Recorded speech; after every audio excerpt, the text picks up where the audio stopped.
పేతురు రాసిన 2వ పత్రిక 2వ అధ్యాయము, పేతురు రాసిన 2వ పత్రిక 2వ అధ్యాయంలో 5వ వచనం అనుకుంటాను. మరియు ఆయన పూర్వకాలమందున్న లోకమును విడిచిపెట్టక భక్తిహీనుల సమూహం మీదకి జల ప్రళయం రప్పించినప్పుడు నీతిని ప్రకటించిన నోవహును మరి 7 కాపాడెను. నీతిని ప్రకటించిన నోవహు నీతిని సువార్త ప్రకటించిన నీతి అంటే ప్రభువైన యేసుక్రీస్తు వారు. యేసుక్రీస్తు వారిని ప్రకటించాలి. అదే ఇందాక చేశారు మన వాళ్ళు.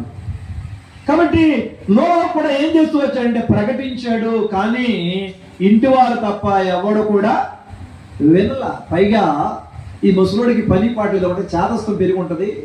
అందుకని ఏం తయారు చేయాలనుకున్నాడు? ఓడ తయారు చేయాలన్నాడు. అది భూమి మీద వర్షం పడలేదు అప్పటి వరకు. ఇంతవరకు భూమి మీద వర్షము పడలా. అలాంటిది జలప్రలయం వచ్చేస్తుంది అంటున్నాడు. కాబట్టి ఈ మాటలు చెప్తున్నాడు ఏంటి? ఇది శాదస్తం అనుకుంటా, వీరి పిల్లలు కూడా పట్టించినటువంటి ఈ శాదస్తం అని హేళన.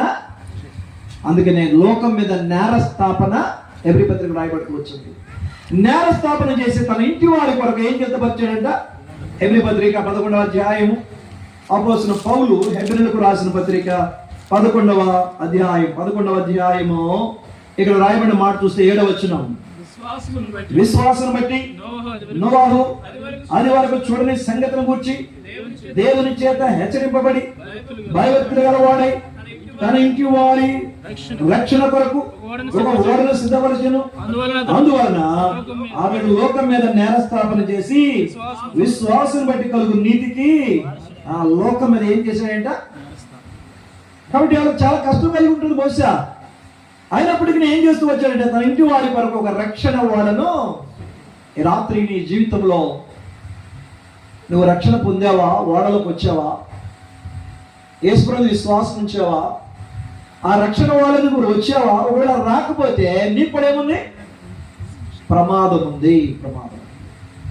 ఆ ప్రమాదము మామూలు ప్రమాదం కాదు. అగ్ని గంధకములతో మండు గుండములో పడవేయబడతాం. దాన్ని తప్పించబడాలంటే ఏ వాళ్ళకి రావాలా? రక్షణ ఓడలోనికి రావాలి. వారి ఇంటి వారికి రక్షణ ఓడ సిద్ధం చేశారు. సువార్త ప్రకటించారు. ఈ రాత్రి నీకు కూడా వినిపించబడుతుంది మాటలు. ఇంకా నువ్వు రక్షణ పొందకపోతే, ఆ యేసుప్రభువుని విశ్వాసం ఉంచకపోతే, కాబట్టి నీ జీవితంలో నీవు కూడా ఆ జలప్రళయంలో వారు మునిగిపోయినట్లుగా నీవు కూడా మునిగిపోవలసిందే, నీవు కూడా నశించిపోవలసిందే. దేవునికి ఏమాత్రమో అలా జరగటం ఇష్టమో. అందుకనే యోహాను సువార్త 3:16లో దేవుడు లోకమును ఎంతో ప్రేమించాడు. ప్రేమించి ఏం చేశాడు? 17వ వచనంలో